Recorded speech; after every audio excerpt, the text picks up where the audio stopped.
নাহিদ রানার গতির কোনো জবাব নেই। নাহিদ রানা 5 উইকেট আমাদের ইনিংসটাকে ধ্বংস করে দিয়েছে। একই ক্রিজে 150 কিলোমিটার বেশি গতিতে নাহিদ রানাকে খেলাটা সহজ ছিল না। তার দুর্দান্ত প্রতিভা, কখনোই ভাবিনি বাংলাদেশের মাঠে এসে 150 বল ফেস করতে হবে, চিন্তাও করিনি। তবে নাহিদ রানা একদিন বিশ্বের সেরা বোলার হবে। ম্যাচেরও অবিশ্বাস্য এক মন্তব্য করলেন নিউজিল্যান্ডের অধিনায়ক টম লাথামস। টসে জিতে আগে ব্যাটিং করতে নেমেছে নিউজিল্যান্ড। অষ্টমতম ওভারের প্রথম বলে ব্রেক থ্রো আদায় করে নেন নাহিদ রানা। নিজের প্রথম ওভারেই প্রথম বলে এলবিডব্লিউর ফাঁদে ফেলেন নিকোলাসকে। 25 বলে 13 রান করে সাজ করে ফিরেন নিকোলাস। এরপর দ্রুতই ইয়ংকে সাজ করে ফিরান নাহিদ রানা।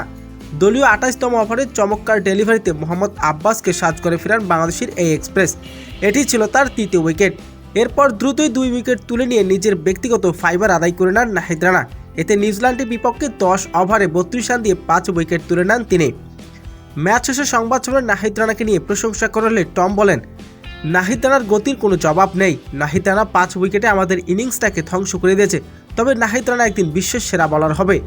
একই উইকেটে 150 প্লাস গতিতে নাহিদ রানার খেলাটা এত সহজ ছিল না।